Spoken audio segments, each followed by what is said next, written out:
Aujourd'hui, on va s'attaquer à un texte assez fascinant, écrit en plein cœur d'un effondrement de civilisation, le Gukansho. C'est une sorte de guide de survie pour la fin d'un monde. Alors, il faut s'imaginer le Japon au début du XIIIe siècle. C'est pas juste une petite crise politique, c'est carrément l'équivalent de la chute de l'Empire romain. Un changement de paradigme complet, où l'ancien monde est littéralement en train de mourir sous les yeux de ceux qui y vivent. D'un côté, on a les aristocrates. Pour eux, le pouvoir, c'est la culture, les rituels, le prestige d'un lignage sacré, bref, un monde d'esthètes. Et de l'autre, les guerriers, les samouraïs. Eux, leur truc, c'est la force brute, la violence, le pragmatisme. Le point crucial, c'est que ces deux univers sont en choc frontal, ils ne parlent même plus la même langue. Face à un chaos pareil, il n'y a qu'une seule question qui obsède tout le monde.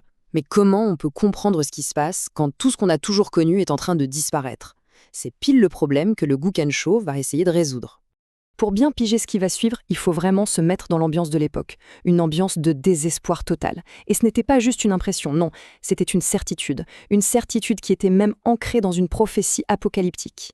Les gens à ce moment-là, ils sont convaincus, mais vraiment convaincus, de vivre l'ère du Maipo, la fin de la loi bouddhique. Pour eux, toutes les catastrophes, les guerres, les famines, c'est pas des coïncidences. Non, c'est la preuve que la loi divine est en train de s'effacer et que l'éveil spirituel est devenu impossible. Un profond sentiment de nihilisme s'est installé. Mais, au milieu de ces ruines, un homme, issu du sommet de l'élite qui est justement en train de se faire balayer, va prendre son pinceau. Son objectif? Trouver une logique cachée dans tout ce chaos. Et cet homme, c'est Jien. Il est l'incarnation même de l'ancien monde. Il est né dans la plus haute famille aristocratique, son frère est le dirigeant politique du pays, et lui-même, il est la plus haute autorité religieuse. Et c'est là toute l'ironie. En tant que gardien de cet ordre ancien, il est aux premières loges pour assister à sa propre destruction. Voilà la question qu'il ronge. Et ce n'est pas juste une question intellectuelle, c'est le cri de l'âme d'un homme qui voit son univers s'écrouler sous ses pieds. Et pour y répondre, il va développer une idée absolument révolutionnaire pour l'époque. Face à ce qui ressemble à la fin des temps, Jien va proposer une idée radicale. Et si l'histoire, au fond, ce n'était pas juste une suite d'événements aléatoires? Et s'il existait une sorte de force, une loi invisible qui guidait son cours? Il appelle ce concept le Dori. Et c'est une tentative incroyable, des siècles avant des penseurs comme Hegel ou Marx, de dire que l'histoire a une structure, une logique, une nécessité. Le pouvoir ne change pas de main par hasard, c'est la conséquence inévitable de ce flux, de ce Dori. Alors ce qui est fascinant, c'est comment il voit l'évolution de ce Dori. Pour lui, c'est une sorte de dégénérescence. Autrefois, la justice, le Dori, voulait que des empereurs-dieux gouvernent par le rituel, puis que des aristocrates sages les assistent. Mais maintenant que les aristocrates sont devenus impuissants, eh bien le Dori a changé. La nouvelle justice, c'est que les guerriers maintiennent l'ordre par la force. C'est peut-être regrettable, mais c'est comme ça, c'est la nouvelle réalité. Et ça nous amène directement à sa conclusion la plus forte. Le plus grand danger, ce n'est pas le changement en soi, non. Le vrai danger, c'est de refuser de le voir.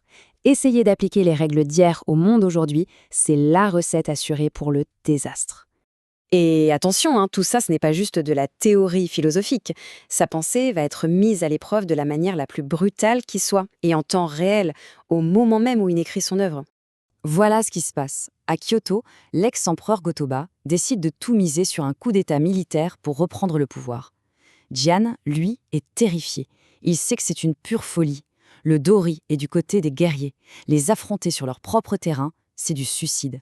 Il a probablement écrit le Gukansho en urgence pour essayer de le convaincre de renoncer, mais il n'a pas été écouté. Et la suite va lui donner tragiquement raison. Sa grande thèse se vérifie dans le sang. Les actions anachroniques mènent à la ruine. L'empereur a agi selon un Dori qui n'existait plus. Et il en a payé le prix fort. Le résultat, c'est un choc sans précédent, un truc inimaginable pour l'époque. Un empereur, une figure sacrée, qui se fait punir et exiler par de simples guerriers.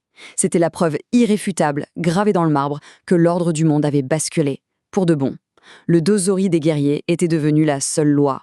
Alors, que faire quand son monde a été détruit et que ses pires prédictions se sont réalisées? Eh bien, Jien ne sombre pas dans le désespoir. Au contraire, il propose une voie de survie, une voie pragmatique et complètement dénuée d'illusions. Sa conclusion est d'une lucidité quasi chirurgicale. On ne peut plus éliminer les guerriers. C'est un fait. Le seul chemin viable, c'est la coopération. Il faut réussir à fusionner la culture et le savoir des aristocrates avec la puissance militaire des guerriers. Ce n'est pas un idéal, c'est le second meilleur choix réaliste pour éviter un bain de sang permanent. Et on arrive à la phrase clé, la conclusion de toute son œuvre. C'est ici que Jin opère un retournement mental extraordinaire. Le changement n'est plus l'ennemi à combattre. Le changement, c'est la règle même de l'univers. Comprendre ça, c'est comprendre la nature fondamentale de la réalité. La sagesse de Jien, vieille de 800 ans, résonne d'une manière assez étrange aujourd'hui. Dans notre propre époque de bouleversement profond, le Gukansho nous pose une question essentielle.